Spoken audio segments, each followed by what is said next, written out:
कि study number 3 आती है हमारी। तो पहला क्वेश्चन इसमें हमारे से क्या पूछ रहे हैं, whether PPL can withdraw the application enter file with it under section 9 of IBC 2016 before the adjudicating authority. अब आईबीसी एक्ट के अंदर सेक्शन 9 के अंदर अकॉर्डिंग अगर आपको एप्लीकेशन विड्रॉ करनी है before the adjudicating authority, adjudicating authority ने एक्सेप्ट कर ली थी, एडमिट कर ली थी, अगर एडजुडिकेटिंग अथॉरिटी ने एडमिट कर ली, इस क्वेश्चन में मैं आपको दिखाता हूँ, एडमिट कर ली थी उसने, ये देखो, गोट एडमिटेड बाय एडजुडिकेटिंग अथॉरिटी। तो इस अगर ये एडजुडिकेटिंग अथॉरिटी इसको एडमिट कर लेती है तो विड्रॉवल की जो लिमिट होती है वो हमारे ऊपर 90% की एप्लीकेबल हो जाती है। 90% अप्रूवल चाहिए अपने को कम से कम, तो विड्रॉवल हो सकती है, बिल्कुल हो सकती है, yes by the adjudicating authority but only at the application from the applicant with approval of 90% of voting share of committee of creditor. तो यहाँ पर अपने को विड्रॉवल की जो लिमिट है वो 90% एप्लीकेबल हो जाएगी, अदरवाइज आप इसको विड्रॉवल नहीं कर सकते थे इस एप्लीकेशन को। What shall be the maximum penalty Ankita can be punished under this act benamidar, benami prevention of benami act की अपनी पास वो पूछी हुई है अपने से, पेनल्टी कितनी लग सकती है। तो चेक करते हैं, अपनी फेयर मार्केट वैल्यू जाके चेक करते हैं। फेयर मार्केट वैल्यू इसके क्वेश्चन के अंदर अपने को डेट ऑफ रजिस्ट्रेशन चेक करनी होती है, वो है 1.20 करोड़।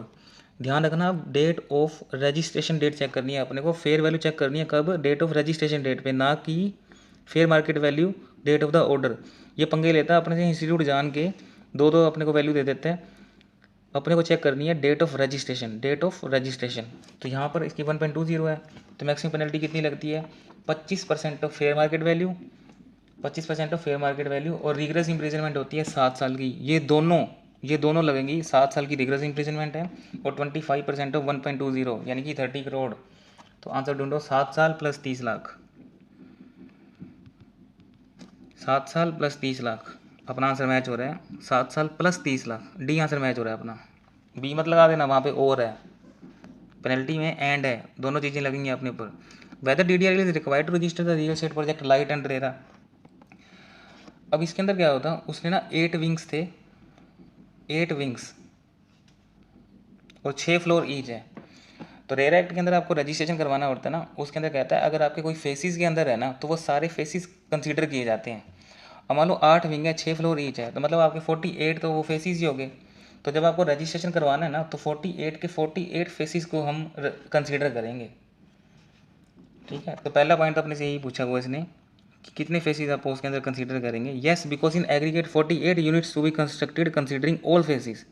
तो whether DDRL is required to register the real estate, बिल्कुल करवाना पड़ेगा क्योंकि 48 यूनिट्स हैं यहाँ पे, तो सारे के सारे कंसीडर करूँगा, सिर्फ 8 नहीं करूँगा।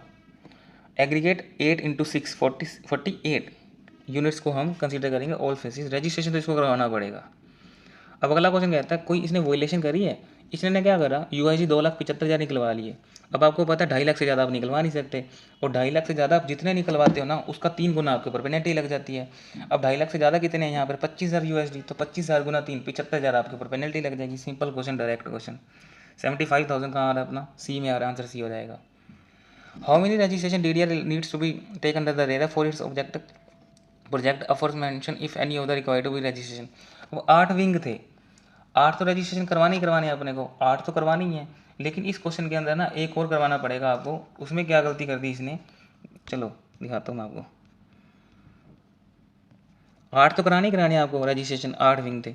अब इसने ना एक क्या कर दी, रिपेयर करवा दी, एक इसका एग्जिस्टिंग प्रोडक्ट था उसने उसकी रिपेयर रेनोवेशन करवा दी। अब रेरा एक्ट कहता है अगर आप रिपेयर रेनोवेशन करवाते हो तो आपको रजिस्ट्रेशन करवाने की जरूरत ही नहीं है, ठीक है। लेकिन इसने गड़बड़ पता क्या कर दी, उसको एडवर्टाइज करवा दिया, यहाँ गड़बड़ कर दी।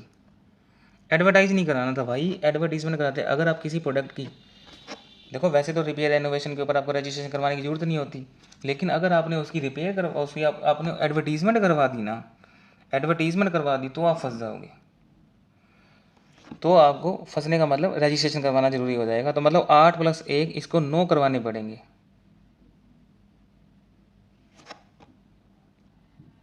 ये देखो यहाँ पे एडवर्टाइज करवा दिया ना इसने, उसका आवास नाम था, आवास को जो उसका प्रोजेक्ट था ना, आवास प्रोजेक्ट, उसको उसने रिपेयर रेनोवेशन करवाया और उसको एडवर्टाइज करवा दिया फॉर सेल आफ्टर रीडेवलपमेंट के लिए। यहाँ गड़बड़ कर गया ये। अब 8 + 1 9 रजिस्ट्रेशन इसको करवाने पड़ जाएंगे इस एक्ट के अंदर इसको। तो अपना आंसर हो जाएगा 9। जल्दी जल्दी में 8 मत कर देना। वेदर द क्रेडेंस यानी कि अजम्पशन ऑफ डायरेक्टर ऑफ जिलिक्स pharma that the section 14 of insolvency bankruptcy code would apply to personal guarantor as well is valid. अब इसके ऊपर भी एक केस था, ये कहता क्या कह रहा है, ये कह रहा है कि ना आईबीसी पर्सनल गारंटर के ऊपर लगा दें हम। भाई कंपनी के ऊपर लगता है, आईबीसी का एक्ट कंपनी के ऊपर एप्लीकेबल होता है, पर्सनल गारंटर के ऊपर एप्लीकेबल नहीं होता।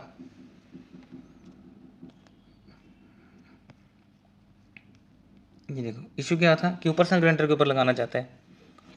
Validity of director credence can be denied upon the basis of decision given in the case State Bank of India. ये केस था, सुप्रीम कोर्ट ने कहा था different provision of insolvency bankruptcy code are applicable to insolvency of different category of person. Section 14 यहाँ पे यही लिखा हुआ है बस, क्रेडेंस ऑफ डायरेक्टर सेक्शन 14 वो apply to personal guarantor as well as is not enable. कहाँ लगा दिया आपने, section 14(3) B state that the provision of section 14 shall not apply to surety in the conduct of guarantee to a corporate. ये जो section 14 है ना, ये company के ऊपर एप्लीकेबल होता है, उसका मोरेटोरियम हुआ है, ठीक है। सेक्शन मोरेटोरियम कंपनी का होता है, पर्सनल गारंटर का नहीं होता। तो आईबीसी कंपनी पर लगता है, इंडिविजुअल गारंटर के ऊपर नहीं लगता। ये इस केस स्टडी में हेल्ड हुआ था।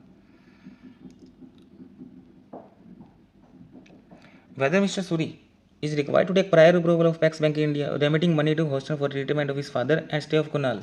देखते हैं अपन उसके अंदर कितने पैसे निकलवाए हैं इसने, फादर के लिए और कुणाल के लिए कितने पैसे निकलवाए हैं।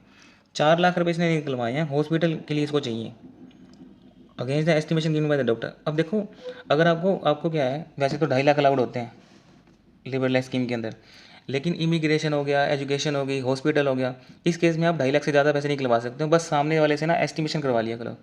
अब 4 लाख रुपए निकलवाए हैं यूएसडी, आपने क्रेडिट करें हैं, आपने एस्टिमेशन ले लेना है डॉक्टर से, तो आप कर सकते हो, इसमें तो कोई दिक्कत ही नहीं है। दूसरा, कुणाल के लिए आपने पैसे निकलवाए हैं, attending care of your father one of the property on by India. अच्छा, कुणाल ने करे हैं वो 2 लाख रुपये करवाए हैं। अब इसने वैसे भी 2.5 लाख तो वैसे ही अलाउड होते हैं अपने को, इसने 2 लाख, यहाँ पे कोई दिक्कत वाली बात नहीं है। तो लिबरलाइज स्कीम के बारे में आपको बातें बता देंगे इसको, और हॉस्पिटल वाले में पैसे निकलवा सकते हैं, कोई परमिशन की जरूरत नहीं है, और कुणाल भी पैसे निकलवा सकता है। तो वो इलेक्शन तो ही नहीं, अपनी 2.5 लाख वाली बात लिख दी लिबरलाइज की। कोई स्पेसिफिक अप्रूवल की जरूरत है, कोई ज़रूरत नहीं है, एस्टिमेशन करवा लेना बस हॉस्पिटल से। और कुणाल के खर्चे 2.5 लाख की लिमिट में है, 2.5 लाख तक है ना, 2.5 लाख तो वैसे ही अलाउड होते हैं। तो Suri does not require specific prior approval RBI for remitting USD 2 lakh to mister Kunal meeting expenditure. अपने को कोई किसी टाइप की अप्रूवल लेने की जरूरत नहीं है, विद इन द लिमिट सारा काम हो रहा है। अगला क्वेश्चन क्या कहता है अपना, what are the consequence of failure to respond notice relevant authority prohibition of benami act के अंदर। प्रोहिबिशन ऑफ बेनामी एक्ट के अंदर ना आपके पास कोई नोटिस आ रहे थे और आप कंटिन्यू फेलियर होते जा रहे हो, आप रिस्पॉन्ड ही नहीं कर रहे, तो आपके ऊपर फिक्स्ड पेनल्टी होती है। डायरेक्ट क्वेश्चन आया हो, आप पीएमएलए का एक्ट खोलो, सेक्शन 54 खोलो, पेनल्टी है 25,000 रुपये की। आपको पेनल्टी लगानी है, 25,000 रुपये की पेनल्टी लगा देना। पेनल्टी लगाने से पहले उसको रूप दे देना, यानी कि अपॉर्चुनिटी बिंगर दे के आप उसके ऊपर पेनल्टी लगा देना। अब ये कहता है कोई ऐसा डिफरेंस है अगर आप उसके ऊपर पेनल्टी ना लगाएं। हाँ होता है, अगर वो प्रूफ कर दे, सफिशिएंट रीज़न दे दे कि मैं इसके अंदर इन्वॉल्व नहीं हूँ, मेरी कोई गलती नहीं है, तो आप उसके ऊपर पेनल्टी नहीं लगाएंगे। डायरेक्ट क्वेश्चन था ये, डायरेक्ट, कुछ भी नहीं लिखना, केस स्टडी तो पढ़ने की जरूरत ही नहीं है इसमें, सीधा सेक्शन 54 ने पूछा हुआ अपने से। 25,000 रुपये की पेनल्टी है, 25,000 की पेनल्टी लगा दो।